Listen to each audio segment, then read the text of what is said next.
Good morning. क्या हाल है भाई? चलिए, आज हम लोग क्वेश्चन नंबर 22 करना है। चैप्टर है हमारा मेंसुरेशन। क्लास 8 की मैथ है ये, मंजीत सिंह की बुक से है। बाकी आपको ये सभी क्वेश्चन आपको एनसीईआरटी में इस टाइप के देखने को मिल जाएंगे, तो आप इससे भी आप कवर कर सकते हैं। चलिए, आज हमारे पास है क्वेश्चन नंबर 22, उस पर हम लोग फोकस करते हैं। चलिए देखते हैं। The area of the quadrilateral. सबसे पहले हम देखते हैं कि हमें क्या क्या गिवन है, उसके हिसाब से हम देखते हैं क्या है। तो सबसे पहले हमें गिवन है क्या, एरिया ऑफ क्वाड्रिलेटरल। हम लोग यहाँ मेंशन कर लेते हैं, लिख लेते हैं एरिया ऑफ क्वाड्रिलेटरल। कितना है वो? 180 सेंटीमीटर स्क्वायर। एक खास बात आप इसमें याद रखिएगा कि जब भी एरिया गिवन होता है, एरिया, तो वहाँ पर आपको उसकी जो यूनिट में पावर हमेशा 2 मिलेगी।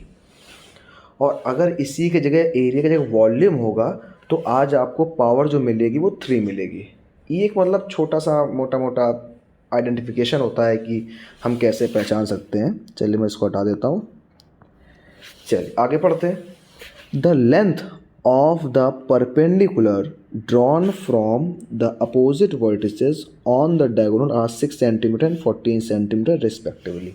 मतलब क्या यहाँ पर, सबसे पहले अगर आप क्वेश्चन को पढ़ेंगे तो हमें यहाँ पर जो डायग्राम दिया गया है वो एक क्वाड्रिलेटरल का है। हमसे कहा गया कि आप एक क्वाड्रिलेटरल बना लीजिए।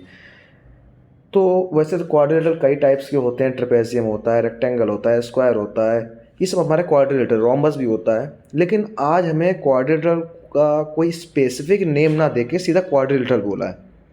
तो यहाँ पर देखिए, मैंने पहले से ही एक क्वाड्रिलेटरल बना के रखा हुआ है और इसका हमें एरिया गिवन है।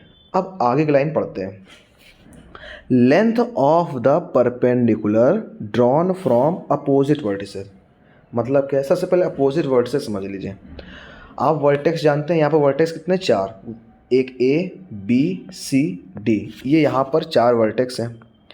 अब इसमें हमसे दूसरी बात कर रहे हैं अपोजिट वर्टेक्स, तो अभी हम लोग अपोजिट वर्टेक्स को समझेंगे। जैसे मान लीजिए हमने यहाँ पर डी वर्टेक्स लिया, तो इसके अपोजिट वर्टेक्स कौन होगा? बी। सामने देखिए, जस्ट सामने, ठीक। अब अगर मैं इसी में मैं बात करूँ सी वर्टेक्स की, तो सी के अपोजिट वर्टेक्स कौन होगा? ए वर्टेक्स होगा। तो ये जो हम ऐसे वर्टेक्स ले रहे हैं इनको हम लोग बोल रहे हैं अपोजिट वर्टेक्स, ठीक। चलिए, तो कह रहा है कि अपोजिट वर्टिसेस के द्वारा, ये देखिए ये लाइन, अपोजिट वर्टेक्स के द्वारा परपेंडिकुलर ड्रॉ करे जा रहे हैं ना, perpendicular drawn from the opposite vertices. Opposite vertices से जो परपेंडिकुलर ड्रॉ करे जा रहे हैं, किस पर? ऑन। किस पर ड्रॉ करे जा रहे हैं? डायगोनल पर। तो एक काम करते हैं, यहाँ पर हम बी और डी लेते हैं अपोजिट वर्टिसेस, और एक हम डायगोनल बना लेते हैं ए सी। क्यों? क्वेश्चन हमसे कह रहा है ना कि मतलब अपोजिट वर्टिसेस से हम डायगोनल पर परपेंडिकुलर डालते हैं, तो एक हमने डायगोनल बना ली। अब हम क्या करेंगे, अपोजिट वर्टिसेस जो मैंने बी और डी लिए हैं इससे हम लोग परपेंडिकुलर ड्रॉ करेंगे। चलिए परपेंडिकुलर डाल कर ड्रॉ करते हैं। हमें पता है जब भी हम परपेंडिकुलर ड्रॉ करते हैं तो वहाँ पर एंगल 90 डिग्री बनता है। एक हमने बी वर्टेक्स से परपेंडिकुलर ड्रॉ कर लिया, किस पर? डायगोनल पर। और एक हमने डी से ड्रॉ करा। क्यों? क्वेश्चन हमसे दोनों से कहा है perpendicular drawn from opposite vertices. अच्छा, इनकी लेंथ कितनी है परपेंडिकुलर की? एक है 6 सेंटीमीटर, मैंने इसको मान लिया क्या? 6 सेंटीमीटर, और इसको मैंने दे दिया 14 सेंटीमीटर। ये हमें परपेंडिकुलर लेंथ दी गई है, तो परपेंडिकुलर मैंने ये डाला। और चाहे तो आप इसको यहाँ पे नाम एक छोटा सा दे दें, मैंने यहाँ पे नाम दे दिया ई और इसको नाम दे दिया एफ। तो मैंने जो बी ई परपेंडिकुलर बनाया ए सी डायगोनल पर, उसकी जो लेंथ है वो हमें 6 सेंटीमीटर दे रखी है। और मैंने जो डी एफ परपेंडिकुलर बनाया ए सी पर, डायगोनल ए सी पर, उसकी लेंथ दे रखी है 14 सेंटीमीटर। और वो हमसे पूछ रहा है कि find the length of the diagonal. Diagonal को मेरी यहाँ डायगोनल क्या है? मेरी यहाँ डायगोनल है ए सी। हमें इसकी लेंथ फाइंड करनी है, लेंथ। तो सबसे पहले हम लोग ये लिख लेते हैं कि हमें जो परपेंडिकुलर की जो लेंथ दे रखी है वो कितनी है। तो मैं इसको एक नाम दे देता हूँ बी ई। BE जो है वो हमारा कितना है 6 सेंटीमीटर। एक परपेंडिकुलर लेंथ ये हो गई। और दूसरी का नाम हो गया DF। DF जो परपेंडिकुलर है उसकी लेंथ है हमारे पास 14 सेंटीमीटर। अब हमें फाइंड क्या करना है? फाइंड क्या करना है? Length of diagonal. और मेरे डायग्राम के हिसाब से डायगोनल क्या है? AC। ज़रूरी नहीं हर समय AC ही हो, आप जो नेमिंग करेंगे उसके हिसाब से वो चेंज हो जाएगा। चलिए अब लोग आगे बात करते हैं। अब हमने ये भी जान लिया है कि हमारा डायग्राम क्या है, जो जो गिवन था हमने सब नोट भी कर लिया है, क्या फाइंड करना है ये भी निकाल लिया। अब बात ये करते हैं कि हम इस पूरे जो गिवन लिखा है हमने, इस पर हम फॉर्मूला किसका जानते हैं? भाई लेंथ ऑफ डायगोनल तो तुम्हें फाइंड करनी है, ये तो परपेंडिकुलर की लेंथ दे रखी है। ये आता है टॉपिक एरिया ऑफ क्वाड्रिलेटरल, और हमने याद कर रखा है कि भाई एरिया ऑफ क्वाड्रिलेटरल का फॉर्मूला क्या होता है। अगर आपने नहीं याद किया तो आप याद कर लें। चलिए यहाँ पर मैं लिखने वाला हूँ एरिया ऑफ क्वाड्रिलेटरल। तो area of quadrilateral is equal to 1/2 into D मतलब diagonal, into sum of perpendicular का साइन ऐसा होता है, ये परपेंडिकुलर साइन होता है। मैं ये साइन नहीं यूज़ कर रहा हूँ ताकि जिनको फॉर्मूला नहीं याद है तो उनको कोई दिक्कत ना हो। इसको रफ कर देते हैं। हाँ, sum of perpendicular drawn from its vertices, ये होता है एरिया ऑफ क्वाड्रिलेटरल का formula.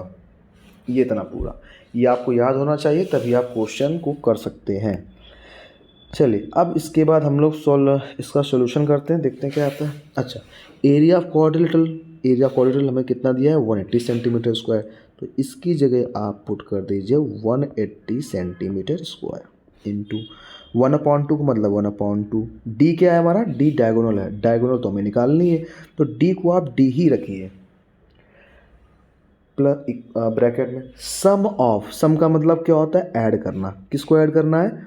Perpendicular drawn from its vertices, मतलब जो परपेंडिकुलर ड्रॉ करे गए हैं वर्टिसेस से, उनकी लेंथ को आपको क्या करना है? प्लस करना है। तो वो दो लेंथ हमारे पास, एक 6 सेंटीमीटर और एक है 14 सेंटीमीटर। तो ये क्या है? एक हमारी आई 6 सेंटीमीटर और एक आई हमारी 14 सेंटीमीटर। अब बात क्या है? अब उसने हमसे क्या रखा हुआ है कि इसको आप क्या करिए? सम करिए। लिखा है ना सम, ये इसलिए हम यहाँ पर साइन यूज़ करेंगे क्या? प्लस का। ये हो गया हमारा। चलिए अब इसको सॉल्व करते हैं। तो 180 centimetre square is equal to 1/2, D हमें निकालना ही है। 14 और 6 को आप ऐड करेंगे कितना का? 20 सेंटीमीटर। सबसे पहले आप ब्रैकेट सॉल्व करेंगे, जितना वो ब्रैकेट सॉल्व हो जाए उतना आप सॉल्व कर लीजिए। अब क्या होगा? अब नेक्स्ट लाइन पे हम ये क्या करेंगे? ये ब्रैकेट ओपन करेंगे। तो 180 centimetre square is equal to 1/2 into D, bracket open होगा तो साइन मल्टीप्लाई होगा, 2 1 ज़ा 2, 2 10 ज़ा 20। ये हमारा आ गया। अब इसके बाद हमें थोड़ा सा हम लोग जानते हैं कि हमें एक्स की वैल्यू डी की वैल्यू निकालनी है, क्योंकि हमें क्वेश्चन ने कहा है ना कि लेंथ ऑफ डायगोनल फाइंड करिए। डायगोनल को हमने क्या मान रखा? डी, तो हमें डी की वैल्यू चाहिए। अभी मैंने आपको पिछले क्वेश्चन में बताया था कि जिसकी वैल्यू फाइंड करनी हो उसको अकेला कर दो। और यहाँ पर अगर ध्यान से देखेंगे तो यहाँ पर डी बचा है और साथ में 10 सेंटीमीटर बचा है।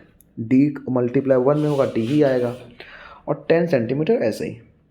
तो हमें डी की वैल्यू फाइंड करनी, तो हमें इस इंसान को हटाना पड़ेगा। मतलब हमें इसको कहीं ना कहीं ट्रांसफ़र करना पड़ेगा। तो एक काम करते हैं, ये जो 10 सेंटीमीटर है इसको उठा के हम इधर फेंक देते हैं। तो पहले जो उधर लिखा है उसको लिख दीजिए, ये मल्टीप्लाई में है तो इधर डिवाइड में आएगा। जब ये भाग गया तो इधर क्या बच गया? डी बच गया। सेंटीमीटर से 1 सेंटीमीटर कट जाएगा और आपका यहाँ बचेगा कि 0 से 0, मतलब D इज इक्वल टू आ गया 18 सेंटीमीटर। ये आ गया आपका आंसर। तो यहाँ से हमने देखा कि हमारी जो डायगोनल है इसकी जो लेंथ है वो हमें से फाइंड करने के लिए कही थी क्वेश्चन ने, और वो हमारी डायगोनल की लेंथ कितनी निकली है 18 सेंटीमीटर। तो ये था हमारा क्वेश्चन और ये कंप्लीट हो गया। तो अगर आपको अब समझ में आया हो और अगर आपको वीडियो अच्छा लगे तो आप अपने दोस्तों को भी शेयर करें, क्योंकि अधिकतर जो स्टूडेंट्स हैं उनको बाई लैंग्वेज चाहिए, इंग्लिश और हिंदी, इसीलिए आपको मैं इंग्लिश और हिंदी दोनों मिक्स करके समझाता हूँ। और इस चैनल को आप सब्सक्राइब करें। थैंक्स, धन्यवाद।